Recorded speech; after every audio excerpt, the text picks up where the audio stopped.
Innal hamdalillah nahmaduhu wa nasta'inuhu wa nastaghfiruh wa na'udzu billahi min shururi anfusina wa sayyiati a'malina. May yahdihillahu fala mudilla lahu wa may yudlilhu fala hadiya lahu. Asyhadu an la ilaha illallah wahdahu la syarika lahu wa anna Muhammadan abduhu wa rasuluhu alladzi la nabiyya ba'dahu. Khotimah rahimakumullah. Setelah di ayat sebelumnya Allah Subhanahu wa taala mengatakan wa in azamu talaqo fa innallaha samiun alim. Dan apabila suaminya itu mengilah tapi niatnya itu ingin mentalak, berarti dia sudah jatuh kepada talak. Nah, ada ketentuan bagi yang ditalak dan yang menolak ini harus diketahui dan dilaksanakan, yaitu yang disebut dengan masa iddah.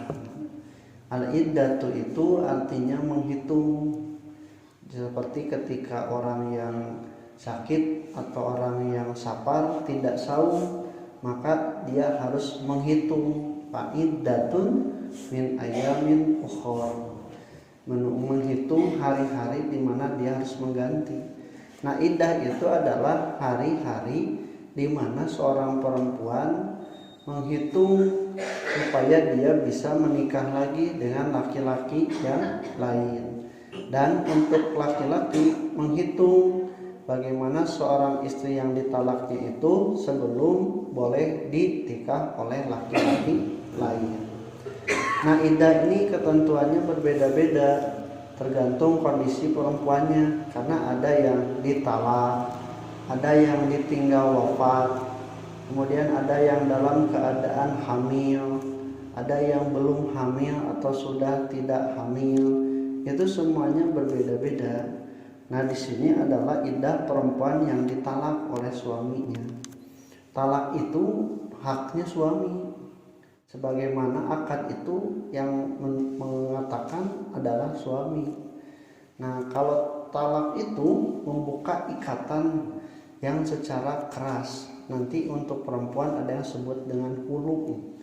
Karena disebutkan perbedaan, lalaki mah ngalupaskeun ikatan pernikahan teh hese, mun istri mah babari. Jadi lalaki mah tolako itu hese, murid mungkeut. Nah, ai perempuan mah babari, tak sebutna teh khola'a.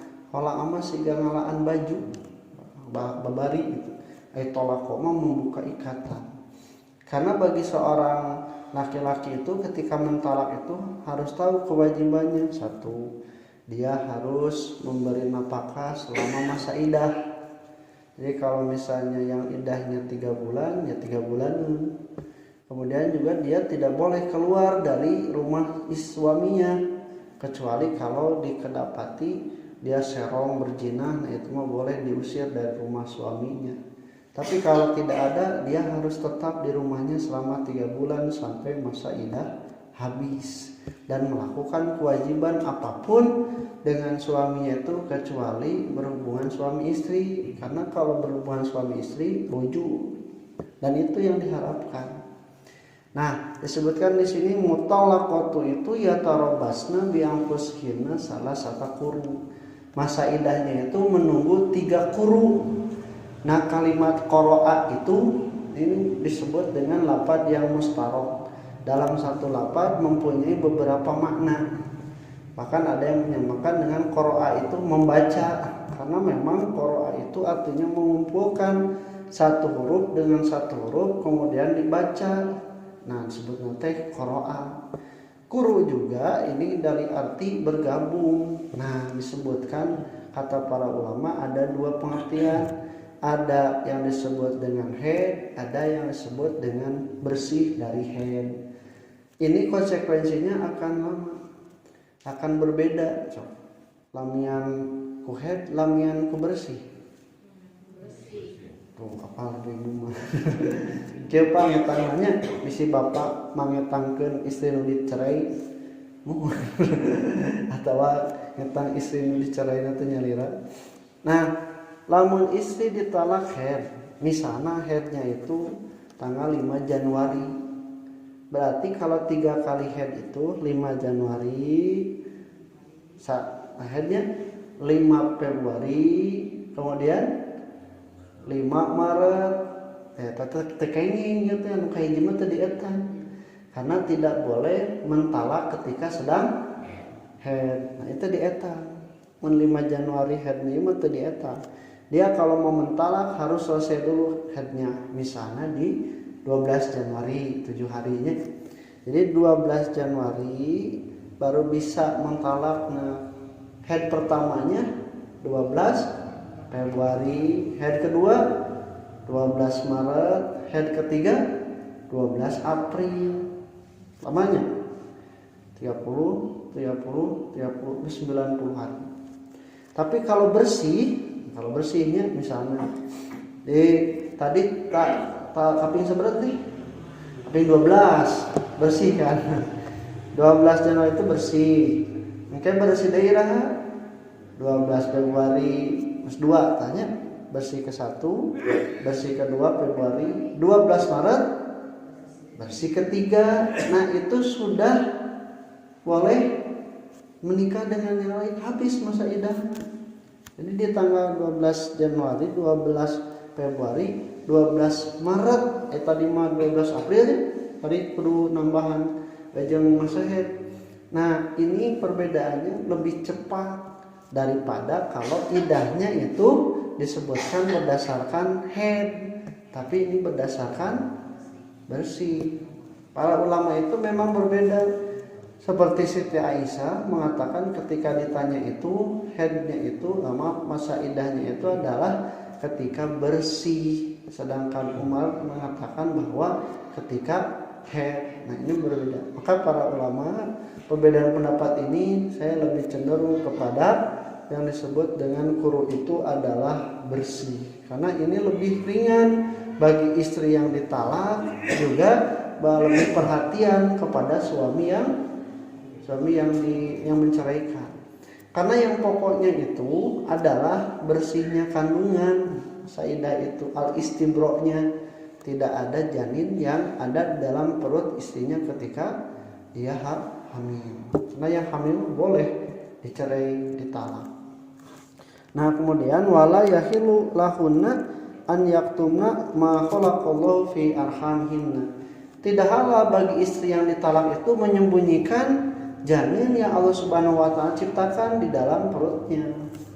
Jadi ketika dia itu ditalak, dia harus jujur. Kang abdi mah nuju hamil. Oh gitu sabaraha bulan? Ya nembe 4 minggu. Nah berarti masa idahnya kapan? Bukan 3 bulan sampai lahir. Ke lalaki berat panjang kudu ngabiayaan pakote bari selain istrina. Kemudian bagi istri juga berat sebenarnya, tuh bisa kawin deui jeung nu lain. Nah itu masa idahnya.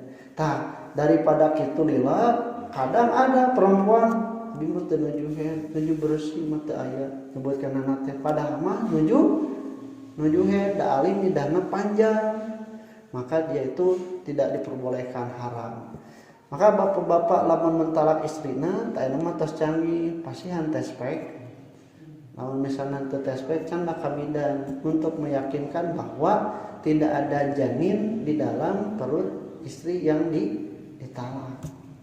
Wa bu'ulatuhunna ahaqqu biraddihinna fi dzalika. Nah ini yang membedakan masa idah itu. Kalau dalam masa idah si perempuan itu tidak boleh ditikah oleh laki-laki yang lain selain suaminya. Jadi kalau suaminya itu selama masa idah dia merujuk kembali boleh, tapi kalau setelah habis masa idah boleh merujuk kembali? Boleh. Boleh dengan akad yang baru. Jam kabul deui mas kawin deui. Bedana naon? Kalau sudah habis masa idah, laki-laki lain pun punya hak untuk menikahi mantan istrinya ini. Nah, kita baru ngobrol. Kang, itu masa idah teh kumaha bade dirujuk mah? naon gitu makanannya pun bisa jalan iya terus ngaweaan terus ngaweaan ya. Itu tidak apa-apa karena sudah halal.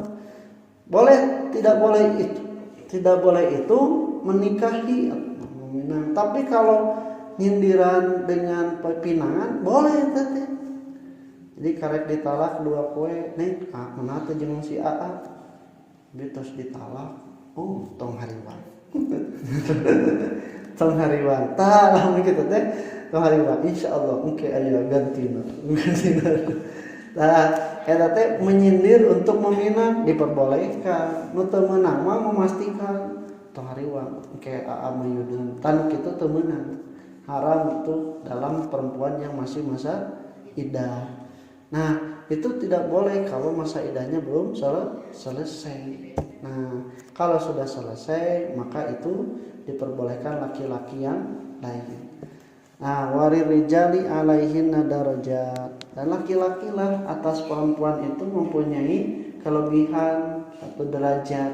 Nah ini makanya talak itu adanya pada laki-laki. Jadi pencek istilah nama perempuan itu tidak akan ditalak, tapi dia punya hak talak. Nah dan laki-laki itu boleh memberikan hak talaknya kepada istrinya. Kalau misalnya laki-laki tidak mau memberikan hak talak pada istrinya, maka si perempuan baru menebus dirinya dengan hulu. Katanya beda bahasa nanti. Aya nalak, aya istri nu ditalak, aya istri minta ditalak, aya istri ngagugat cerai, ngagugat nalak. Itu beda hukumnya. Kalau yang meminta ditalak itu tetap yang mentalaknya laki-laki.